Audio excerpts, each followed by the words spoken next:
नमस्कार, कुकिंग मराठी तडका या यूट्यूब चॅनलमध्ये आपले सर्वांचे परत एकदा खूप खूप स्वागत आहे। आज आपण खानदेशी पद्धतीची दाल बट्टी बनवणार आहे। तर त्यासाठी ही तुरीची डाळ घेतलेली आहे मी 1 वाटी आणि मूग डाळ घेतली अर्धी वाटी। मसूर डाळ असेल तर ती पण टाका तुम्ही, पण मी 2च डाळ वापरणार आहे। तर आता ही डाळ आपण छान असे 2 पाण्याने स्वच्छ धुवून घ्यायचे। चोळून एकदम आपलं धुवून घ्यायचे, पावडर वगैरे असते त्यासाठी। घरची असल्यानंतर काय नाही, पण जे मार्केटमध्ये मिळते त्याला पावडर किंवा पॉलिश असतं, त्याच्यामुळे धुवून घ्यायचं। तर आपण हिला छान 2 पाण्याने धुवून घेऊ। ते छान आपण डाळी धुवून घेतलेल्या आहेत। तर आपण कुकरला लावून घेणार आहे। तर कुकरमध्ये टाकून घेऊ। तर कुकरमध्ये टाकल्यानंतर आपण पाणी टाकणार आहे। डाळीच्या वरती 1 कांडी येईल इतका आपल्याला पाणी टाकायचं आहे, प्रमाण जर समजत नसेल तर। तर आता आपण पाणी टाकल्यानंतर याच्यामध्ये टाकणार आहे हळद टाकायची पाव चमचा, आणि नंतर थोडंसं आपण तेल टाकणार आहे। आणि कुकरच्या शिट्ट्या लावून आपल्याला याच्या छान 3 शिट्ट्या करून डाळ आपल्याला चांगली मऊ शिजवून घ्यायची। ते मीडियम गॅसवर आपण 3 शिट्ट्या करणार आहे। तोपर्यंत आपण बट्टीचं पीठ लावून घेऊ।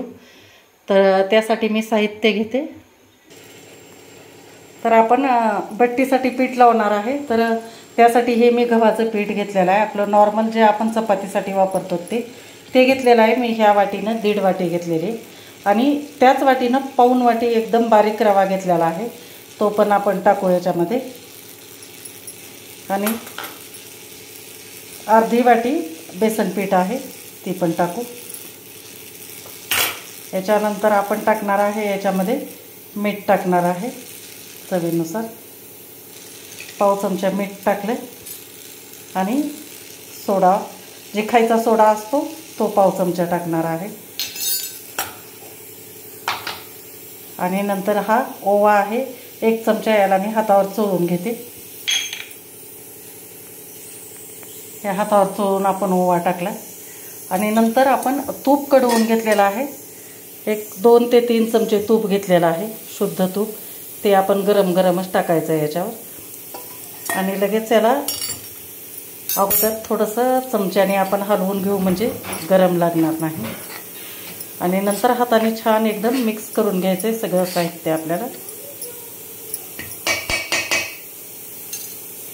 या अशा पद्धतीनं सगळं एकजीव करायचे, जे की आपला असा मुटका झाला पाहिजे असा हातामध्ये। तर पूर्ण एकजीव करून घेते मी। तर हे असं छान आपण पूर्ण एकजीव करून घेतलेला आहे। असं हातामध्ये असं पिठाचा आपला मुटका झाला पाहिजे, अशा पद्धतीनं आपण हे सगळं एकजीव चोळून पूर्ण पिठाला, रव्याला, बेसन पीठ सगळं ह्याला आपण मिक्स करून घेतलंय।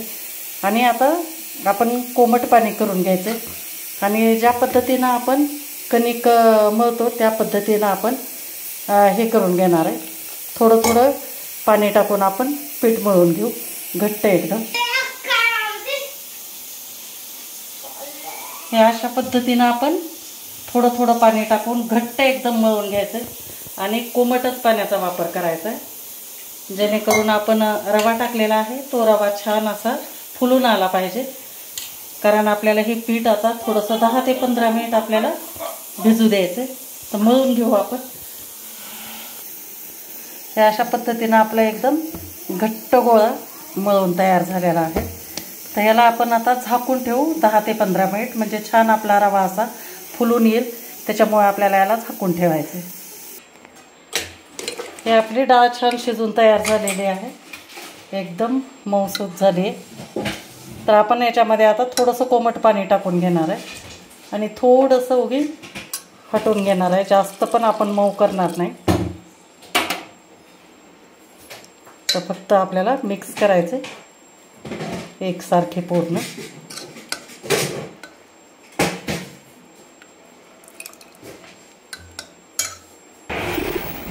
हे अशा पद्धतीनं आपण जितकं आपल्याला हे डाळ करून घ्यायचे तितकं आपण याच्यामध्ये पाणी टाकून थोडीशी हटवून घेतलेली आहे। तर आपण याला फोडणी देऊ आता। तर आपण हे पातेल्यामध्ये 2 चमचे तेल टाकलेलं आहे। तेल छान गरम झाल्यानंतर आपण याच्यात टाकणार आहे जिरे। जिरे एकदम छान फुलू द्यायचे आहेत आपल्याला। आणि जिरे चांगले फुलल्यानंतर चिमूटभर आपण हिंग घेतली, हिंग पण टाकू। नंतर आपण टाकणार आहे याच्यामध्ये एक कांदा मीडियम आकाराचा आहे तो टाकलेला आहे।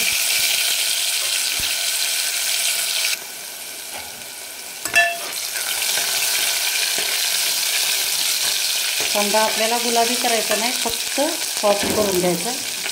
1 मिनिटभर फक्त परतून घ्यायचं। त्याच्यानंतर आपण आलं आणि लसूण हे ठेचून घेतलेलं आहे थोडंसं, ते टाकून घेऊ। आणि याच्यानंतर कढीपत्ता टाकणार आहे।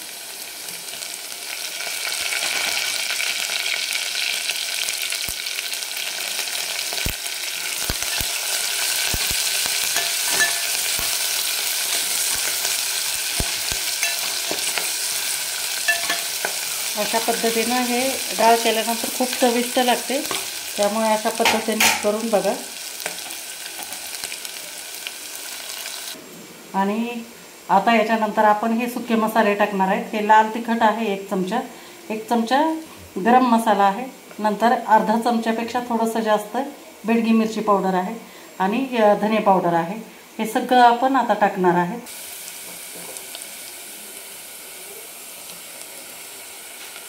आणि छान आपण त्याला पण तळून घेऊ।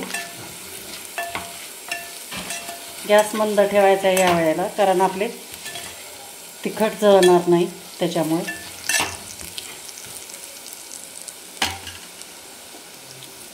आणि नंतर हा 2 टोमॅटो घेतलेले आहेत, ते बारीक कापून घेतले, ते टाकायचे।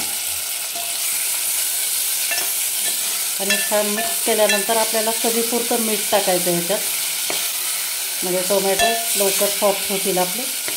तर मीठ टाकून घेऊ।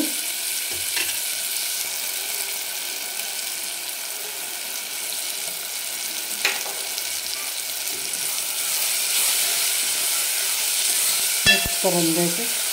गॅस थोडासा वाढवायचा, म्हणजे मध्यम करायचा आपल्याला, मीडियम, आणि मऊ होऊ द्यायचे आपल्याला हे।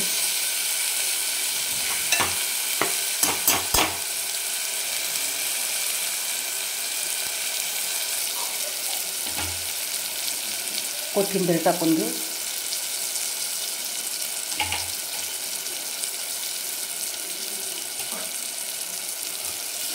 आणि मिक्स करून आपल्याला लगेच त्याच्यामध्ये शिजवलेली जी डाळ आहे ती टाकून घ्यायची, आपल्याला ढवळून घ्यायची आणि टाकून द्यायची।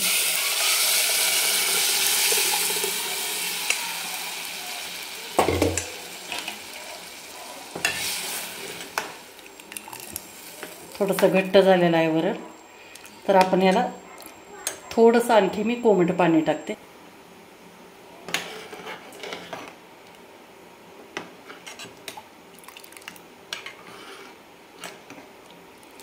त्याला छान उकळी येऊ द्यायची आपल्याला। हे अशा पद्धतीनं आपण इतकं पातळ केलेलं आहे, कारण जसं जसं हे आपलं वरण थंड होईल तसं तसं ही डाळ आपली वरण घट्ट होतं, त्यामुळे थोडंसं आपण पातळ केलेलं आहे। तर आता याला उकळी आल्यानंतर आपण कोथिंबीर आणखी वरून टाकून घेणार आहेत आणि नंतर बट्टी बनवायला घेणार आहे। तर हे आपल्या डाळीला छान उकळी आली आहे बघा, मस्त एकदम। तर आता कोथिंबीर टाकून घेऊ याच्यात आणि गॅस बंद करून घेऊ।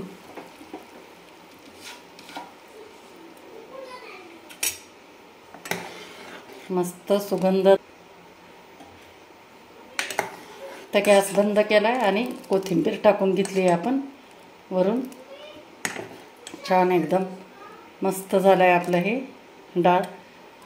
तर आता बाटी बनवायला घेऊ आपण आता। तर छान आता 15 ते 20 मिनिट झाले, आपलं हे पीठ छान मुरलेलं आहे। तर याला परत एकदा आपण चांगलं मळून घेणार आहे। तर एकदम एकजीव करून घ्यायचं आहे आपल्याला छान।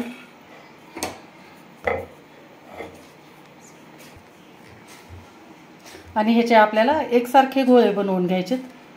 थोडंसं पीठ घेऊ ते असं आपण थोडंसं पीठ घेऊन असं रोल करून घ्यायचं आहे आणि ह्याचे एकसारखे आपल्याला चपातीला जे आपण आकारात घेतो त्यापेक्षा थोडेसे कमी आपण पेढे बनवून घेणार आहे.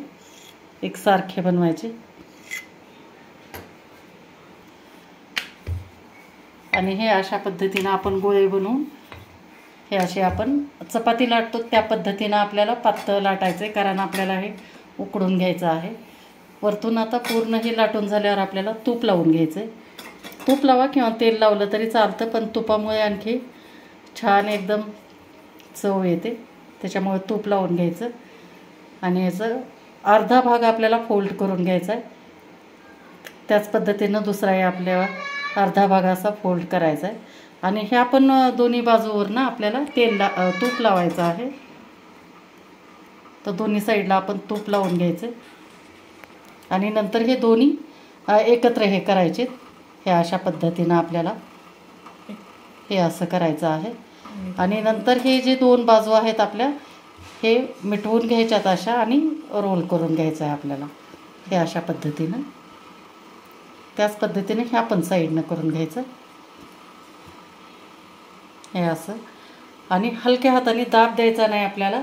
आणि पूर्ण हे असं केल्यानंतर हे जे आपले प्लेट पडणार आहेत हे अशा पद्धतीनं ह्याला जास्त दाब द्यायचाच नाही आपल्याला. हलक्या हाताने फक्त असं मिटवून घ्यायचं आहे आपल्याला आणि ह्याला गोल शेप द्यायचा आहे आपल्याला, कारण हे उकडून घ्यायचं आहे ना आपल्याला. त्यामुळे आपण हे अशा पद्धतीनं हे गोल करणार आहे.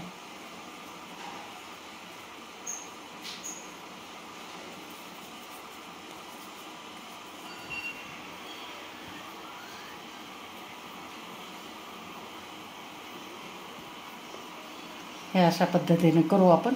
बाकीचा आणखी एक तुम्हाला करून दाखवते. हे आपण तूप लावून घेतलंय.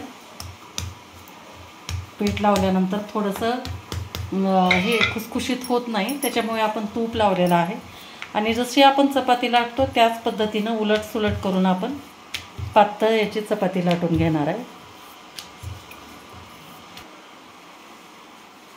वरतून परत आणखी ती स्टेप आपल्याला रिपीट करायची आहे.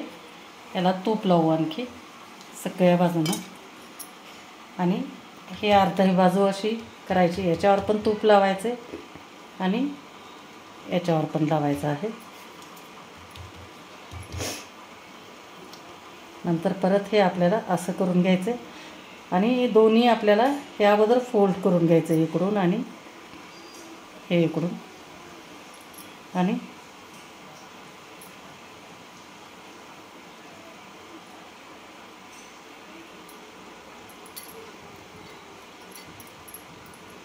हे असं मिटवून घ्यायचं आहे आपल्याला.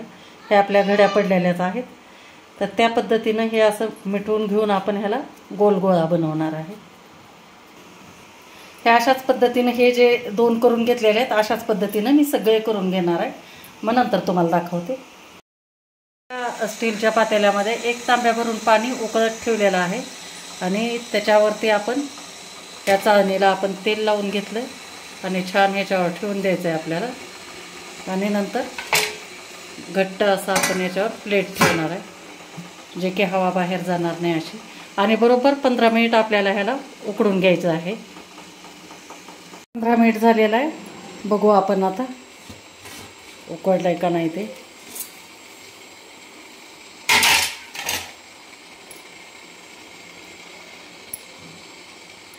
उकडलेलं आहे. हे हाताला एकदम चिटकत नाही, म्हणजे उकडलेलं आहे.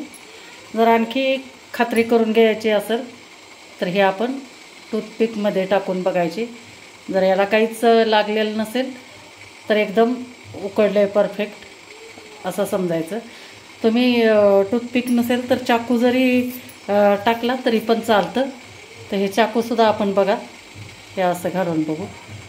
हे बघा, तर आपलं छान उकडून तयार झालं आहे. तर आता गॅस बंद करू आणि काढून घेऊ जरा थंड होण्यासाठी 5 मिनिट. तर हे थंड झालेलं आहे. तर याच्यातलं आपण एक एक असं घ्यायचं आहे आणि कापून बघायचं आहे. हे अशा पद्धतीनं आपण हे कापल्यानंतर बघा थंड झाल्यावर आणखी असे लेअर छान पडतात. तर हे थोडंसं थंड झालेलं आहे, हे तुम्हाला दिसत असेल. तळल्यानंतर तर आणखी जास्त सुटलं जातं हे अशा पद्धतीनं. तर मी हेच आता सगळे आता हे असे कापून घेणार आहे,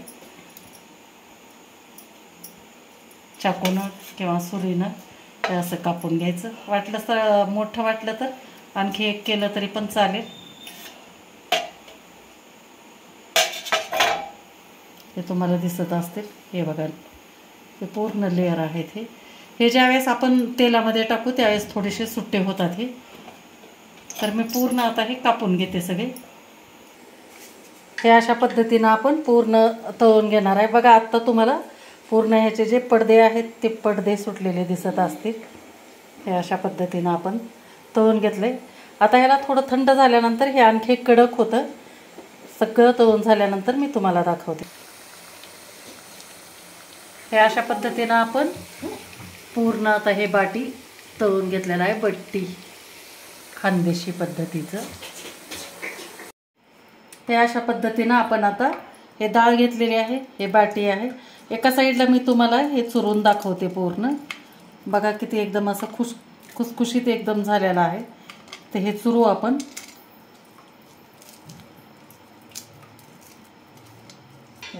आणि हे आपण साईडला आपण हे थोडीशी 2 बाटी पण आपण चुरून घेतलेली आहे.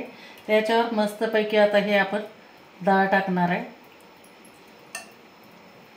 मस्त एकदम. आत्ताच मला तर भूक लागली, इतका मस्त सुगंध तर सुटलेला आहे की बस.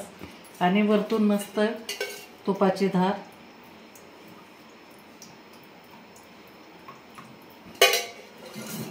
आणि हे छान असं एकदम आपल्याला याच्यामध्ये चुरून खायचं आहे. पूर्ण हे असं चुरायचं आणि मग नंतर हे खायचं. हे बघा तुम्ही. तर हे अशा पद्धतीनं तुम्ही नक्की दालबाटी करून बघा. तर मंडळी कशी वाटली तुम्हाला माझी ही आजची दालबाटीची रेसिपी नक्की मला कमेंट करून सांगा. आणि व्हिडिओ जर आवडला असेल तर लाईक करा, शेअर करा आणि चॅनलला नवीन असाल तर सबस्क्राईब करा. थँक्यू.